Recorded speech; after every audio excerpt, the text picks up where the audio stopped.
pessoal, como vocês estão? Chegamos aqui para nossa última aula, né, sobre o processo de santificação, nosso assunto sobre santificação. A aula de hoje vai ser um pouco mais curta, porque eu peguei um livro muito denso para estudar, ainda não consegui tirar muitas coisas dele, mas eu pretendo gravar um outro vídeo, né? Semana que vem a gente passa para um outro assunto já, aqui no Aprendendo com a Bíblia, mas sobre esse livro aqui ainda pretendo gravar um vídeo específico sobre ele. Então hoje eu vou dar uma passada bem rápida e a gente encerra o assunto sobre santificação falando sobre as virtudes, né? A busca pelas virtudes, que é o processo inverso da busca pelos vícios, que a gente falou um pouquinho na última aula, né? A gente não pode se aprofundar muito aqui, porque senão o conteúdo fica mais denso, mais comprido ainda do que já é, né? As aulas aí duraram cerca de 40 minutos, e se eu fosse me aprofundar nos assuntos, a gente ia ficar muito tempo dentro de um mesmo assunto, com aulas aí de mais de 40 minutos. Então, para também que todos possam acompanhar, a gente procura não gravar um conteúdo muito grande, muito denso. Então, sobre o livro que eu vou falar hoje, a gente volta semana que vem para frente, ainda não sei quando, para falar especificamente sobre ele. Aí a gente pode tratar sobre até as virtudes em si. Tá certo? Então a gente vai fazer um fechamento hoje sobre a questão da santidade, de uma maneira um pouco mais genérica, passando aqui rapidamente por esse livro, a parte introdutória dele, que tem algumas coisas muito interessantes, assim, diferentes, para a gente refletir um pouco. E eu vou tentar passar uma atividade interativa para vocês, né? Para deixar algo assim um pouco mais interativo, né? Para tentar puxar a participação, né? Vocês não ficarem só assistindo e não interagindo com o que a gente faz aqui. Só que isso vai ser exclusivo para quem está no nosso grupo de estudos do WhatsApp. Eu vou deixar o link aqui na descrição. Se você por acaso está vendo esse vídeo e quer participar da atividade, quer interagir com a gente aqui, você você clica no link abaixo e ingressa no grupo. A gente não é um grupo muito movimentado, né? É mais para receber realmente os conteúdos que a gente trabalha aqui. E não é sempre até que a gente está conseguindo passar material lá, né? Então ele serve para discussão, para às vezes um comentário, para tirar uma dúvida e para que nós enviemos aí algum material para que você possa durante a semana dar uma lida, etc. Nesse intervalo aqui dos dias que a gente tem se encontrado aqui no YouTube, que geralmente os encontros acontecem às quintas-feiras, né? Geralmente não, acontecem às quintas-feiras. Para frente a gente quer fazer isso em mais dias da semana, fazer algumas outras, atividades aí aqui no YouTube durante a semana, tá certo? Bom, quem esteve no culto da IBRAVE no último domingo acompanhou um pouco do que eu falei sobre santidade. Acabei ali entrando no assunto, embora nós estivéssemos trabalhando sobre o advento de Cristo e as formas como Cristo aparece, a importância para nós, né, na nossa vida, no mundo, etc. E o que é o período do advento, né? E embora o assunto fosse a necessidade de nós refletirmos sobre Jesus, sobre Cristo, né? Abrirmos espaço na nossa mente, na nossa alma, no nosso coração, para que ele venha, né? Para que ele habite, para que ele fique conosco. O assunto era esse, mas eu entrei em algum momento falando sobre a santidade, a partir de uma conversa que eu tive no último sábado com o pastor Jair Ribeiro. Leciona a aula aqui, a disciplina de Novo Testamento, aqui no seminário, né? Teologia do Novo Testamento e Introdução ao Novo Testamento. Inclusive, aqui abrindo um parênteses, no canal do YouTube do seminário, a gente tem vários podcasts gravados lá, é um projeto que a gente pretende retomar no próximo ano. E tem um podcast que foi gravado com o pastor Omar, né, nosso pastor, que dá aula de teologia e introdução ao Antigo Testamento aqui no seminário. O pastor Jair dá aula sobre introdução e teologia do Novo Testamento. Então, eles dois lecionam aí basicamente a mesma matéria, só que com um olhar sobre o Antigo Testamento e um olhar sobre o Novo Testamento. E lá tem um corte do podcast, né, onde eu pergunto qual é a diferença da matéria de introdução e de teologia, né? Introdução do Antigo ou do Novo Testamento, teologia do Antigo ou do Novo Testamento. Então, se você quiser saber um pouquinho mais, dá um pulo lá, dá uma olhadinha, que ele explica mais ou menos o que se estuda em uma cadeira e em outra, né? Em uma disciplina e em outra. Mas eu, depois de gravar uma aula com o pastor Jair aqui no sábado, estava conversando com ele, fiz uma pergunta, né, de um assunto que não tinha a ver com esse assunto, mas a gente começou a conversar e entrou falando sobre o processo de santificação, sobre disciplina na igreja, né, pecado, etc. E ele fez um comentário assim: poxa, a gente chega num absurdo, né? Eu não lembro bem as palavras exatamente, mas eu falei alguma coisa, ele falou: poxa, a gente chega num absurdo da igreja impedir as pessoas de tomarem ceia, por exemplo, porque estão em pecado, né? O irmão está em pecado, precisa se separar, precisa ficar no banco, não pode tomar ceia, não pode tocar, às vezes, na banda da igreja, não pode cantar no coral, não pode dar aula para as crianças, porque está em pecado, porque fez não sei o quê, porque alguém descobriu alguma coisa. E que aí a pessoa fala: eu preciso me santificar, né? Santificar geralmente é assim, são pecados, sei lá, vamos supor, se for jovem, foi pra balada, bebeu, enfim, sei lá. Estou usando exemplos aqui, né? E como que esse entendimento de santificação é errado. O que é o processo de santificação, né? E aí a gente conversava a respeito disso, né? E falamos disso. E aqui eu estou retomando só para eventualmente alguém que não esteve no domingo na igreja, não vai ter oportunidade de ouvir porque a gente não conseguiu subir o culto para o YouTube. Tivemos um problema na gravação. Enfim, na transmissão e na gravação, na realidade. Um problema duplo, né? Eu enxergo assim, não era para acontecer. A mensagem era para as pessoas que estavam ali, não para quem não estava, né? Enfim, foi o que eu entendi da situação toda. Porque é simplesmente inexplicável o porquê não deu certo domingo. Mas, enfim, já foi. E o processo de santificação é justamente assim: o ser humano, ele tem o pecado dentro de si, né? A contaminação, digamos assim, pelo pecado, desde a sua concepção. Concepção é lá quando o pai e a mãe, enfim, se unem, né? Carnalmente, digamos assim, e lá um espermatozoide fecunda um óvulo. Ali é a concepção, né? As pessoas hoje em dia vão dizer que a concepção é de outra forma, não sei o quê, para basear argumentos do aborto, enfim, mas isso é forçado, né? A concepção se dá aí. Nessa junção aí já há vida, né? Aí já existe um ser único, né? Pode ainda não ser um ser humano como nós conhecemos, um feto, algo assim, mas é um ser humano em potência ali, né? Aquilo tem potencial de se desenvolver e virar um ser humano em algum momento, né? Com o passar das semanas ali. Então ali você já tem a vida em potência, né? Quando você junta o espermatozoide com o óvulo, já é um indivíduo único, né? Em toda a sua cadeia de DNA, etc. Aquilo já é único, né? Enfim. Nesse processo de concepção já há o pecado, né? Todo ser humano, ele já é concebido em pecado, conforme até nós vemos na narrativa bíblica.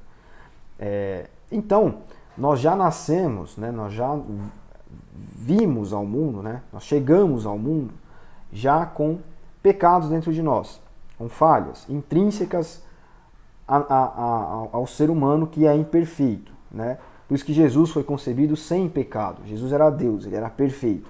Ele era 100% homem e era 100% Deus. Isso junto numa natureza, né? A natureza completa divina e humana, e a vida de Jesus entrelaçada, essas duas naturezas, né? Durante aqui a sua passagem na Terra. É por isso que Jesus ele nasceu virginalmente, né? Da Virgem Maria, foi concebido sem pecado. Nós não, né? Foi o único concebido sem pecado. Nós não, né? Nós somos, já na concepção, concebidos em pecado. Isso quer dizer o quê? Que dentro da nossa natureza carnal, humana, nós já temos desvios, nós já temos vícios que nós carregamos, né? Cada um carrega consigo mesmo. Qual é a diferença? Existem várias diferenças de várias naturezas. A natureza temperamental, social, cultural, de criação de cada pessoa, né, psíquica, que vai levar cada indivíduo humano a ter uma queda maior por tal ou qual vício. Né? Vício aqui, né, vamos relembrar. Vício a gente não está falando de vício, a pessoa é viciada em droga, viciada em bebida. Não, viciada em pornografia. Não, o vício que a gente está falando aqui são inclinações ao mal, ao que é mal, né? Ao que é ruim, digamos assim. Inclinações à carne, né, do ser humano. E as virtudes são as inclinações ao bem. Então, quando a gente fala de vício nesse sentido, né, no sentido, sei lá, talvez mais filosófico, nós estamos querendo dizer isso, tá? Então, algumas pessoas, por conta de todas essas questões que eu disse aí, de natureza, de temperamento, inclusive é um assunto que a gente pretende trazer aqui no Aprendendo com a Bíblia, mais para frente, enfim, de natureza cultural, criacional, né, psíquica, etc., familiar. Cada pessoa vai ter uma inclinação maior a alguma coisa. Então, uma pessoa vai ter uma inclinação maior à avareza, outra à gula, né, outra à ira, a impaciência, né, está ali ligada à ira.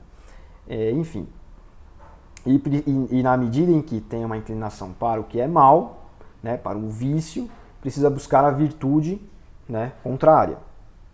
Então, é daí, desses vícios, que nascem os pecados. Né? Então, nós temos práticas desordenadas na nossa vida, no nosso cotidiano, a partir de vícios da nossa alma, digamos assim, enfim, vícios nossos, né? Nosso temperamento, né? Da nossa singularidade enquanto pessoas, né? Então, por exemplo, na questão do temperamento, isso é muito claro. Dentro de uma mesma casa, você pode ter ali o pai, a mãe, 2 filhos, né? Independente de se é filha ou filho, né? Enfim, 2 filhos. E ali dentro, você tem 4 pessoas com temperamentos diferentes. Um é melancólico, um é sanguíneo, um é colérico, o outro é fleumático. Isso, há desdobramentos nisso, né? Isso é intrínseco da pessoa. E tudo isso, né? Isso é uma questão que envolve. Né? Enfim, mas uns vão ter mais propensão à avareza, outros vão ter mais propensão, né, à queda da ira, da preguiça. Né? Isso envolve diversas questões. E o nosso processo de santificação, aí retomando, né, o raciocínio aí que eu estava falando do pastor Jair, etc., que a gente estava conversando, que eu estava conversando com ele aqui, professor Jair aqui do seminário, uma vez que nós somos falhos, que nós reconhecemos isso e que nós sabemos que temos o pecado dentro de nós e que isso não é possível de ser vencido sem a obra santificadora de Jesus, sem o auxílio, né, sem o auxiliador, que é o Espírito Santo, nós buscamos aí a forma de, cada vez mais, não dar espaço para que esses vícios, essas ações desordenadas tomem conta de nós. Né? Então a pessoa tem propensão à luxúria, ela pode estar mais aberta a um adultério, ela pode estar mais aberta à prática do sexo desordenada, né? Pode estar mais aberta ao consumo excessivo de álcool, por exemplo. Né? Permite que aquilo a domine. Né? O problema não é exatamente a bebida alcoólica. Né? O problema não é o consumo em si. O problema é que aquilo te domine. Isso pode acontecer com álcool, pode acontecer com futebol, pode acontecer, enfim, com o próprio sexo, com várias coisas. É um problema da carne, mano. Quando Paulo fala do pecado carnal, né? Quando a gente vê isso na Bíblia, é sobre essas coisas que estão sendo faladas, né? São as coisas que estão dentro da nossa concepção, fazem parte da nossa natureza. E alguns teólogos, como a gente viu na semana passada, estudaram esse tema mais a fundo e criaram até filhos, né? Usaram essa expressão. Existem os 7 pecados capitais, principais, de onde desabrocham ali diversos outros filhos desses pecados, né? Diversas outras manifestações disso. Né? E eu vou mandar no grupo a foto dessa tabelinha que eu falei semana passada, depois que eu pensei, poxa, eu poderia ter mandado no grupo. Essa semana aqui a gente vai mandar, para que você veja com mais clareza isso, tá? E o processo de santificação, né, conforme eu disse que eu estava conversando com o professor Jair aqui no seminário, é o que? Nós entendemos que só com o auxílio de Cristo, do Espírito Santo, nós podemos vencer isso. Nós podemos vencer o velho homem, né? E podemos nos tornar pessoas mais pacientes, menos nervosas, que não se deixam dominar pelo dinheiro, né? Não são abertos à corrupção, porque isso envolve a avareza, por exemplo, né?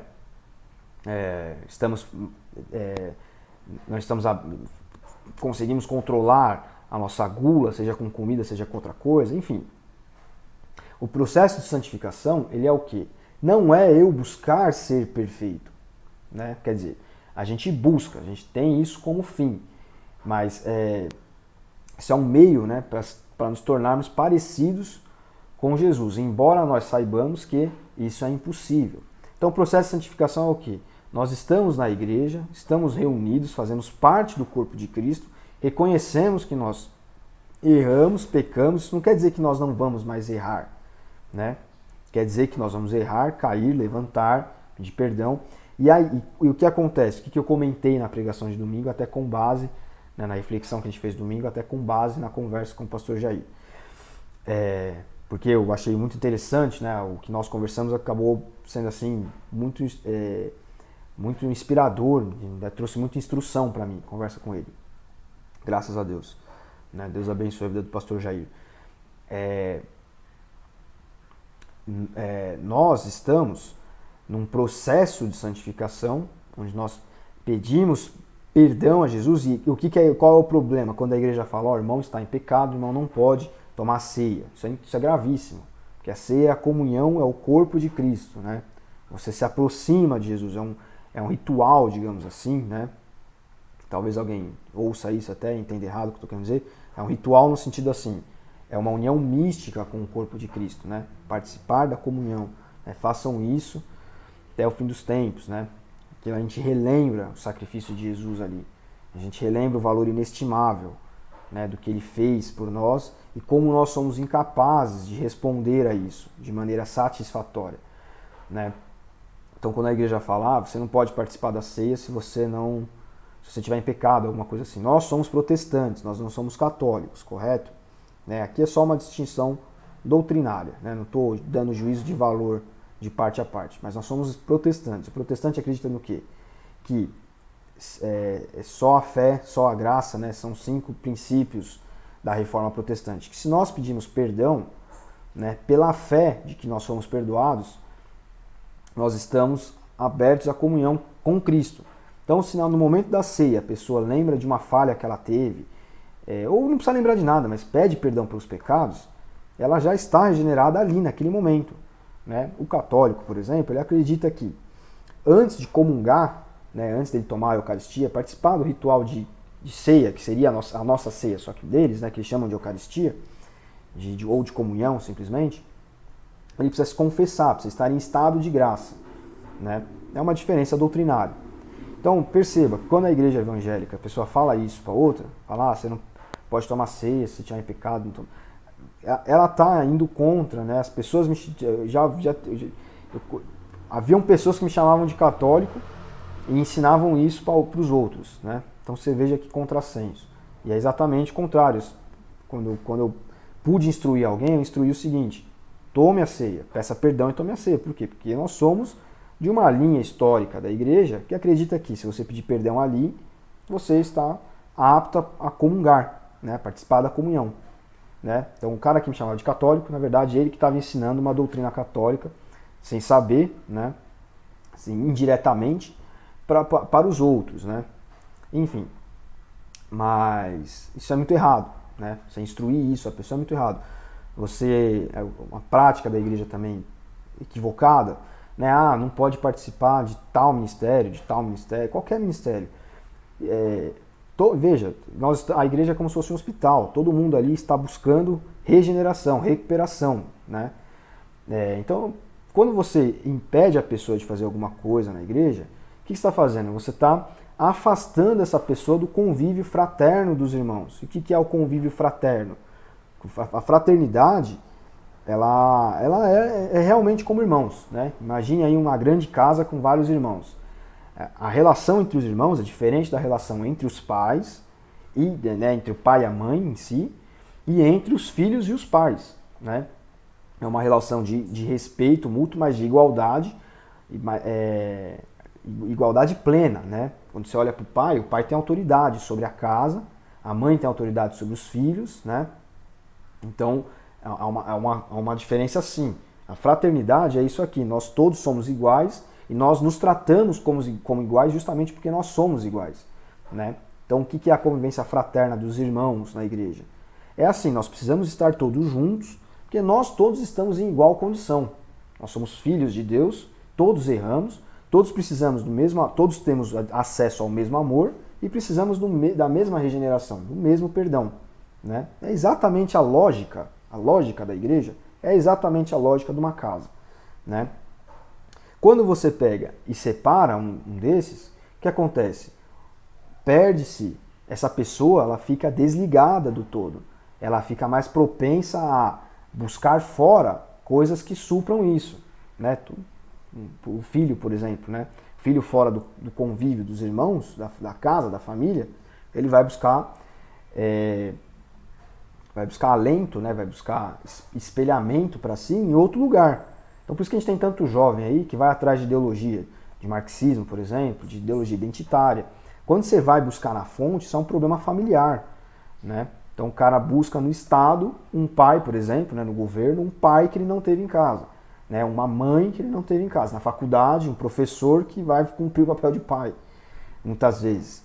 Né? Ou no grupo, né? O cara adere a uma ideologia porque aquilo ali vai ser a fraternidade dele que ele não tem em casa. Então, quando a gente afasta uma pessoa da igreja, impede essa pessoa de praticar algo dentro da igreja, um talento que ela tem, algo que ela gosta, ela vai, aos poucos, a chama vai se apagando. Né? É um exemplo que eu usei domingo, o carvão. Né? Na Bíblia eu uso o exemplo de brasa, porque é antigo. Na nossa realidade seria o carvão. O carvão fora da churrasqueira, ele se apaga.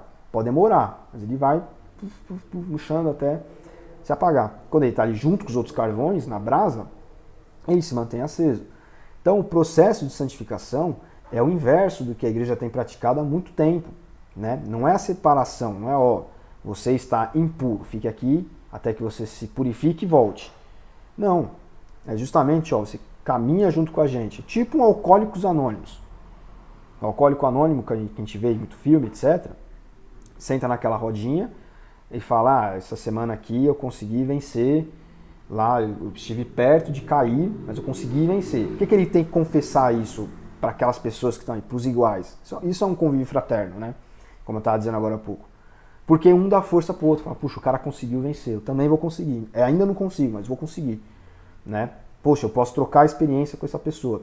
A igreja é a mesma coisa. Né? Confessai os vossos pecados uns aos outros. Tudo bem, tem coisa que você não vai contar para a pessoa, você vai contar para Deus. Mas enfim, você está ali junto. Você está caminhando com outras pessoas, você não está sozinho, não está abandonado. Você está com pessoas que, cada qual com a sua dificuldade, caminham junto para um único objetivo, né? Servem a um único Deus, né? Tem uma mesma visão. Enfim, então esse é o processo de santificação, é isso. Né? A gente falou sobre o batismo no Espírito Santo, que é o que nos dá impulso, né? Quando a pessoa é batizada no Espírito Santo, não é quando ela fala em língua, quando ela vê coisa, quando fica aí esparramando profecia. Não, né? O batismo no Espírito Santo é uma força, é um motor, é um propulsor para que a pessoa trabalhe dentro da igreja. Então a pessoa se converte, ela recebe o Espírito Santo. Uma vez que recebeu o Espírito Santo começa a habitar nela, trabalhar na vida dela, nesse processo de santificação, mostrando para ela assim, você precisa se consertar, você precisa se corrigir. Enfim, o Espírito Santo vai trabalhando. A gente não tem que dar explicação sobre isso. É Deus, ele faz como ele quer, né? Não cabe a nós. Por isso que não cabe a nós julgar também. Né? Então, outra coisa que eu estava conversando com o pastor Jair, inclusive, também. Porque o nosso olho não é o olho de Deus. Né? O nosso momento não é o momento de Deus. Eu quero que o cara deixe de praticar tal coisa agora, hoje, semana que vem. Deus às vezes vai trabalhar com esse cara 10 anos, 1 ano, 5 anos. Não é o nosso tempo. Por isso que quando a pessoa fica batendo no mesmo ponto com relação a algum assunto, com você insistindo com você, não dê ouvidos ao Espírito Santo, né? Ah, estou exortando o irmão. Irmão, quem exorta é o Espírito Santo. Você faz a sua parte, eu faço a minha. Eu tenho o Espírito Santo porque eu sou convertido. Eu estou buscando o batismo do Espírito Santo para que eu tenha cada vez mais força, mais ímpeto, mais ânimo para trabalhar na igreja, né? Para ser parecido com Jesus. E ser parecido com Jesus é o quê? É servir. E o que é servir? Né? Jesus veio aqui a esse mundo para servir. Ele disse, o maior entre vós seja o menor, né? O primeiro, o que quer liderar, que seja primeiro servo, né? Servir. Então, o que é servir? Servir é ajudar na igreja, trabalhar. As coisas precisam acontecer e as coisas não acontecem por si próprias.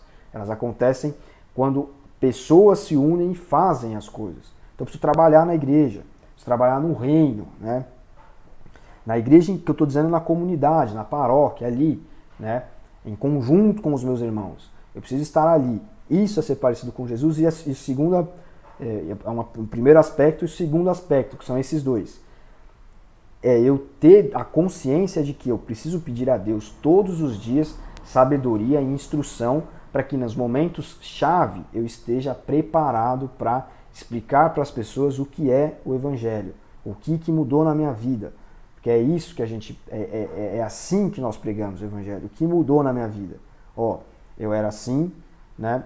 Jesus me mudou minha forma de enxergar as coisas, né? Eu não sou perfeito, né? Eu não sou melhor do que ninguém. Eu sou igual. A diferença é que eu encontrei alguém que me entende e me ajuda a buscar cada dia melhorar, né? Enfim, aí não sou eu também que digo como isso vai ser. É o Espírito Santo que te mostra, né? Que mostra. Então, a gente busca o batismo do Espírito Santo e o processo de santificação acontece aí, nesse processo de busca pelo Espírito Santo, de trabalhar do Espírito Santo na nossa vida e mesmo depois, é claro, né? A gente está sempre tendo que mudar, que melhorar, que evoluir. E neste livro aqui, A Conquista das Virtudes, chama-se A Conquista das Virtudes, de Francisco Fausto, ele fala mais ou menos disso. Fala sobre a mornidão, né? Em determinado momento aqui, ele fala sobre os hábitos que se tornam rotineiros. Às vezes a pessoa se acha muito melhor do que o outro, porque faz tal ou qual coisa. Ele fala aqui, existem muitas pessoas cumpridoras, tanto do dever profissional, como do atendimento da necessidade de familiares e dos deveres religiosos.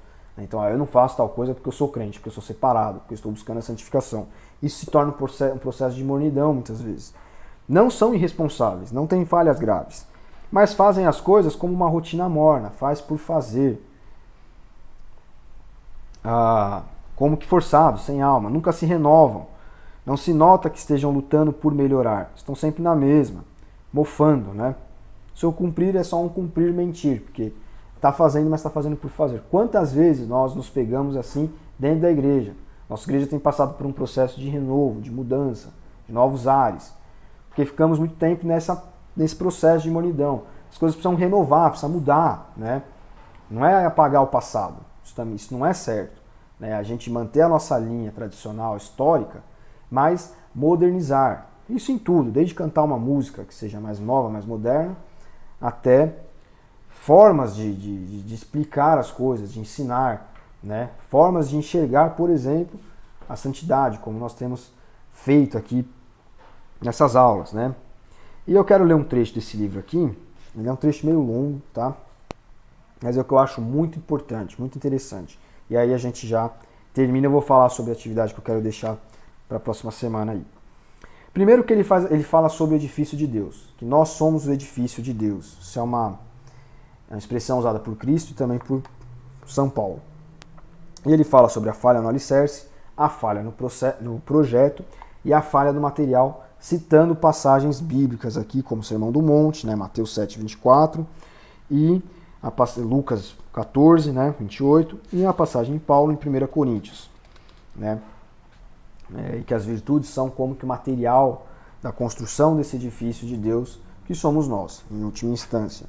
Mas eu quero ler um outro trecho aqui com você, bem rapidamente. Um breve exame sobre o ouro e a palha.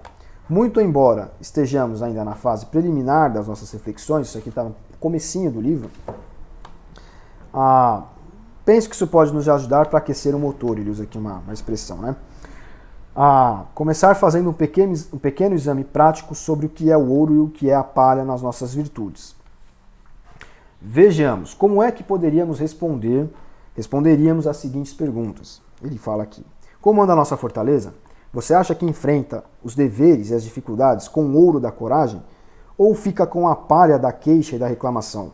Sofre as dificuldades com elegância do topázio e a firmeza do diamante? Ou quando aparecem a dor ou os problemas, a sua alma se racha com uma madeira carcomida? Você tem a prata de lei da paciência? Ou o feno combustível da irritação e do desânimo perante as contrariedades? A quantas anda a sua temperança? É o ouro da moderação no comer e no beber, na capacidade de dizer não à gula, a tirania da imaginação, da sensualidade, dos estados de humor, da verborréia? A gente falou sobre o que é verborréia na última aula. Ou então é a palha do excesso na comida e na bebida, da obsessão mórbida pelo sexo, da preguiça, desleixo no trabalho, distrações constantes unidas à perda de tempo, da moleza para acordar na hora certa, da autocompaixão? E o que dizer da nossa prudência? Aqui ele está trabalhando as virtudes principais, né? Prudência, justiça, fortaleza, temperança. Da justiça ele ainda vai falar. E o que podemos dizer da prudência? Quem é rico desse ouro? Sem dúvida, pessoa responsável e previdente, que prepara com tempo os trabalhos, os deveres e a distribuição do tempo, que pensa, pondera, ora, pede conselho antes de tomar uma decisão importante, que age na hora certa, que emprega os meios para formar retamente a sua consciência sobre o certo e o errado. Pelo contrário, só tem o feno da palha, a pessoa que funciona sem reflexão, por impulso, por palpite, né? Ou seja, você tem uma coisa ou tem outra, que se acha espontânea só quando satisfaz os seus próprios caprichos, que é escrava do que todo mundo diz, né? E que diz e faz, né? O que todo mundo diz e faz, ou seja, que segue, Maria vai com as outras, como a gente conhece, né? Assumindo certas ideias e atitudes só porque acha que são atuais, sem avaliar se são verdadeiras ou justas. Por último, será que no dia do juízo Cristo vai dizer a você que viveu a justiça? Não acha que talvez lhe diga que acumulou muita palha combustível? 2 pontos, né? Ele vai exemplificar. Mau juízo sobre os outros, difamações, calúnias, competitividade desleal no trabalho, prejuízos causados por irresponsabilidade no cumprimento do dever, por faltar a palavra dada, por enganar nas transações, por não colaborar em nada para que cessem as injustiças sociais. Pensando no outro, convido desde já a ser mais justo para com Deus, honrá-lo, agradecer-lhe, obedecer-lhe, seguir os seus mandamentos, a ser exemplar e generoso no cumprimento dos deveres familiares, profissionais e sociais, a tratar com igualdade todas as pessoas, sem admitir discriminações, não se deixar arrastar por preconceitos de qualquer tipo ou por preferências injustas. Só isso, por ora, pois a cada uma dessas virtudes cardeais dedicaremos depois vários capítulos. Aí ele coloca aqui, né? Ou seja, que como você vê, há muito material de construção a adquirir e é muito a descartar, né? Aí ele cita aqui uma passagem: não permita que o dia do juízo o encontre como aquele pobre homem que provocava o riso dos outros. Este homem principiou a edificar a sua casa, mas não a pôde terminar. É uma passagem de Jesus em Lucas 14:30. Então, pessoal, com isso aqui eu encerro esse breve resumo sobre tudo que a gente trabalhou. E aqui um trechinho desse livro, que é muito bom, que eu já li até agora dele, eu gostei bastante. Só que eu preciso estudar melhor para poder fazer uma aula melhor ainda aqui para vocês. E a gente vai trabalhar esse livro novamente. A gente vai voltar só para falar dele em um outro momento. Semana que vem a gente passa para um outro assunto, né, uma aula especial diferente. E eu vou deixar aqui na descrição do vídeo um conto do Machado de Assis que chama A Igreja do Diabo. A Igreja do Diabo, é isso mesmo. Bom, se não me engano é isso, enfim. Mas tenho quase certeza que é a Igreja do Diabo, é que eu não estou lembrando se eu por acaso esqueci alguma palavra aqui. Mas eu acho que é a Igreja do Diabo. Esse conto eu quero que você leia, e você que está no grupo de estudos, eu vou mandar um recado lá também, que você me diga o que você entendeu dele, rapidamente, em poucas palavras. Pode ser por áudio, pode ser escrito lá no WhatsApp. Tá? Eu vou deixar aqui na descrição, vou mandar lá também. Só que assim, eu só vou, né, a participação vai ser lá. Então, melhor ainda, eu não vou deixar aqui na descrição não, eu estou falando do conto. Você que está interessado em conhecer ver o que a gente vai falar sobre ele, que eu vou gravar depois um videozinho rapidinho sobre ele, ou vou mandar um áudio no WhatsApp, eu não sei ainda. Mas se você quer saber o que a gente vai conversar sobre ele, que tem a ver com isso, você entra aí no link que está aqui abaixo na descrição do vídeo e acessa lá o nosso grupo para poder ver, discutir com a gente, enfim, dar sua opinião, tá certo? Então é isso. Sobre isso a gente vai conversar lá no WhatsApp, então não vou perder muito tempo aqui. Espero que esses momentos tenham sido proveitosos para você, tenha sido servido de crescimento, né, intelectual, espiritual, etc. E não deixe de participar do nosso grupo de estudos, né? Dá uma entradinha lá. Se você já participa, fica de olho, né? E manda qualquer comentário que você mandar, vai ser bom, vai ser uma forma da gente interagir também e todo mundo crescer sobre aí esse conto, que é uma visão muito interessante de como o diabo quer fundar uma igreja, né, e pregar a sua doutrina para as pessoas. Não tem um pouco a ver com o nosso assunto aqui, mas eu achei muito interessante e eu quero trazer para nós, tá certo? Se você puder, curte esse vídeo, compartilha para que alcance mais pessoas, né? E, de novo, entre no nosso grupo de estudos lá para que a gente possa bater um papo sobre, enfim, esse e outros assuntos. Eu vou mandar um outro material lá também da aula passada. Beleza, pessoal? É isso. Depois daqui 2 semanas a gente volta com algum outro assunto. Tem um outro livro que eu estou lendo também, que eu ainda não vou falar qual é, que eu quero gravar um vídeo sobre ele, porque dá pra gente fazer um paralelo legal aí. É um livro, é uma história famosa, que a gente conhece, mas pouca gente lê, mas a gente conhece muito, de filme principalmente, de ouvir falar. E dá pra gente fazer um esqueminha legal aí com ela. Vamos ver se a gente puxa esse livro aqui também pra gente ler alguns trechos e trabalhar em cima dele. Beleza? Não é um livro cristão, tá certo? É um livro de história, é um conto aí comum, muito antigo já, muito legal. Tá bom, pessoal? Então, obrigado por você me aguentar aqui. Espero que tenha sido de relevante aí o conteúdo para você. E, enfim, nós estamos abertos aí a comentários, críticas, elogios, a tudo. Tá certo? Uma boa semana, um bom estudo e até a próxima. Deus te abençoe e não esqueça, curta o vídeo e compartilha para que a gente possa alcançar mais pessoas. Tá certo, pessoal? Um beijo no coração de cada um.